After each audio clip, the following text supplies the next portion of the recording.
What's up, everybody? I'm Nick Whalen from RotoWire. In this video, I'm going to tell you about 4 breakout rookies that I want rostered in as many leagues as possible this fantasy football season.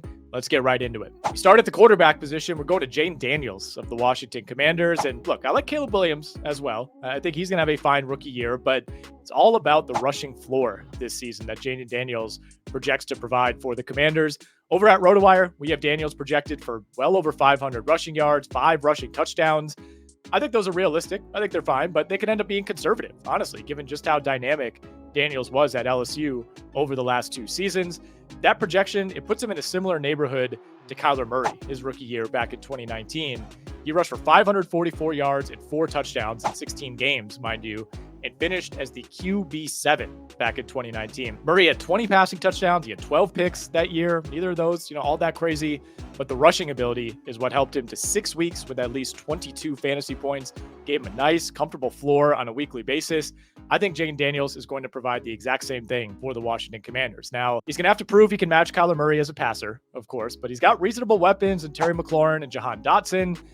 They brought in Austin Eckler, who is Austin Eckler at this point in his career, but he's capable of catching passes out of the backfield as well. And of course, his offensive coordinator is the same guy who coached Kyler Murray as a rookie in Arizona in Cliff Kingsbury. Now, health, that is a very real concern for Jayden Daniels. Can he make it through a 17-game season at the NFL level? This is a guy who took a ton of big hits at LSU last season. He's not afraid to put his body on the line. On the one hand, you like that ability. On the other, he's going to have to curb it at the NFL level. But if he can stay on the field, it's very easy to dream on the kind of fantasy production Jayden Daniels can provide from day one.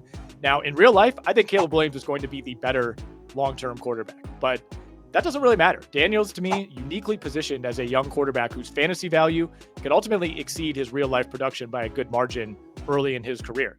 Back in 2019, nobody was saying Kyler Murray was better than Aaron Rodgers or Tom Brady or Patrick Mahomes, but he was the better fantasy asset, and really that's all that matters. You look at where Jayden Daniels is going right now, QB 11, QB 12, QB 13, depending on where you look. Outside of that top 10 quarterback group in terms of QB ADP, to me, Daniels has easily the highest upside, especially if the Commanders truly unleash him as a runner. So if you're looking for safety, maybe wait a little bit. Take Matthew Stafford, take Jared Goff, take somebody like that. If you want that upside, you want a rookie you could break out right away, go with Jayden Daniels. Next on our list, we got a tight end, Brock Bowers of the Las Vegas Raiders.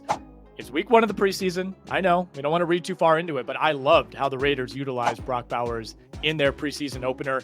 He was all over the field, only played a couple of series, but he was lined up, of course, at tight end. They used him out wide. They used him in the slot, even lined up for a couple snaps at fullback, caught a pass out of the backfield for a first down. Hopefully that is a preview of how they plan to use Brock Bowers. Get him all over the field, get the ball in his hands as much as they can. Now, nobody's all that fired up about the Las Vegas offense, and understandably so. It's Gardner Minshew, it's Aiden O'Connell, but that doesn't change the fact that Brock Bowers is a generational tight end prospect. I think the situation is similar in some ways to Malik Neighbors with the Giants. If you're in on Malik Neighbors, you think he can overcome Daniel Jones and this Giants offense that hasn't produced an 800-yard receiver in, 6 years? Why can't Bowers do the same in Las Vegas? Now, there is competition at Brock Bowers' own position on this roster in the form of Michael Mayer, which is weird in terms of draft pick allocation, but you don't take Brock Bowers and say, yeah, it's going to be a timeshare. We want both of these guys to succeed. Now, I think the Raiders have plans for both Mayer and Bowers to be on the field together. I think we see plenty of 2 tight end sets. We see plenty of 12 personnel, but they're not splitting Michael Mayer out wide. They're not putting him in the slot like they will be with Brock Bowers. And again, nobody's all that excited about the quarterbacks here. I get it. Gardner Minshew, Aiden O'Connell. It's not a great quarterback room, but it's not a total disaster, right? This isn't Easton Stick. It's not Zach Wilson or Tim Boyle. These guys aren't limited quarterbacks who you have to completely scheme your offense around just to survive. If you're going to have shaky quarterback play, you want it to be with guys like Gardner Minshew and Aiden O'Connell. They could be high volume passers. They're not afraid to push the ball down the field. They're not afraid to take risks. It may not be good for the Raiders in real life in terms of number of games won, but I don't see this as a disastrous fantasy quarterback situation as it pertains to Brock Bowers. In terms of acquisition cost in ESPN leagues right now, you could get Brock Bowers well after pick 100. If we're talking 9th, 10th round, I'm fine taking a shot on Bowers, backing him up, maybe with a boring veteran, a little bit of a fail-safe later in the draft. I'm a big Jake Ferguson guy, so I do take him over Brock Bowers, but after that, that's when I start zoning in on Bowers. He tends to go about a round behind Jake Ferguson. Give me the upside of Brock Bowers over someone like Dallas Goedert, TJ Hawkinson, Dalton Schultz. after Bowers, when you start to look at the ceiling of some of those veteran players, it really, really drops off a cliff. If you're enjoying this video, please give us a like. Please subscribe to the RotoWire YouTube channel. Helps us out a ton. Helps us keep bringing you great content throughout fantasy football season. Back to the list. Blake Corum of the LA Rams. Going a little bit deeper now. Not necessarily guys who are going to be in your fantasy lineup right away, but I'm keeping a very close eye on Blake Corum, both throughout the preseason and in the early regular season for the Rams. This time of year, every player's in the best shape of their life. Everybody's lighting up camp. It's all positivity. But historically, the LA Rams, they don't gas players up just for fun. When Sean McVay says that Blake Corum has stood out and he loves the way he handles himself, it means more to me than the usual coach speak, especially when we're talking about a third-round pick. There's a real level of investment here for the LA Rams. Taking a running back in the third round, that's like taking a running back in the second round a few years ago. That's just kind of how running back value has started to shake down.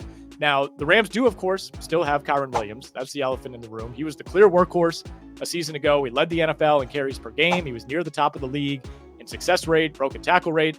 That's all well and good. Kyren Williams will be the guy to start the season, but will he see north of 80% snap share again?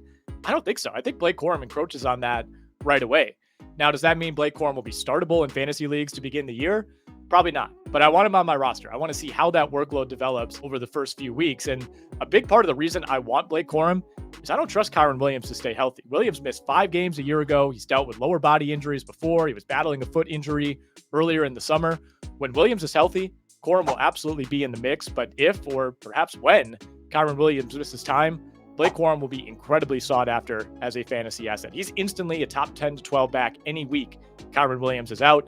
I don't always love paying for a handcuff in drafts, but Corum's price is still pretty reasonable. We're talking 11th or 12th round, and at that point, to me, Corum is absolutely worth the investment. That puts him in the same range as other backs who have major questions like Gus Edwards, Trey Benson, Chase Brown, Zach Charbonnet.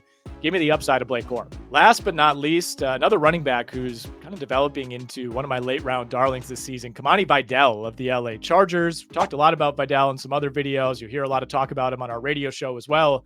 It's all about opportunity for the LA Chargers. Vidal comes in now as a 6th round pick out of Troy. Not a ton of draft capital there, but this is the guy who ranked 2nd in the country in missed tackles forced last season. He was near the top of the nation in terms of explosive play rate as well. He's a good pass blocker. I think that should keep him in the mix early on for the Chargers. He's the most explosive option in this backfield. That's not something the Chargers have a ton of in that running back room right now. Vidal averaged over 11 yards per reception at Troy last season. Didn't catch a ton of passes. We hope that volume increases as he gains experience in the NFL. But what it comes down to is Kimani Vidal is capable of doing things that Gus Edwards and J.K. Dobbins simply are not. We know what Gus Edwards is at this point. He's a fine, lower-level NFL starter. If you need to plug a guy in there, give him the ball 12 or 13 times, yeah, he can get that done for you. I'm not really all that worried about J.K. Dobbins. You could argue there's a little more upside there, but he's one of the most injury-prone players at his position in the entire NFL. He's had multiple major injuries, including a torn Achilles last season that he's still working back from. I'm not expecting Vidal to be a major fantasy contributor right away. There's probably going to be some waiting periods at the beginning of the year. New OC for the Chargers, Greg Roman. He's got familiarity with Edwards and Dobbins. He probably leans that way early on, but as the season goes on, the Chargers are going to need some level of explosion in this offense. They're not going to find it in the passing game. They're not going to find it with Gus Edwards or J.K. Dobbins. That's where Kimani Vidal comes in. This is a team that wants to run the ball. They want to establish a new identity. In a deeper league, I'm holding Kimani Vidal with the expectation that he'll work his way into a larger workload as the season goes on. But in a shallower league, in your home league draft, you don't even have to draft Kimani Vidal. Right now, he's going around pick 170 in ESPN leagues, but keep a very close eye on him early in the season. Be ready to pounce on the waiver wire when that time comes.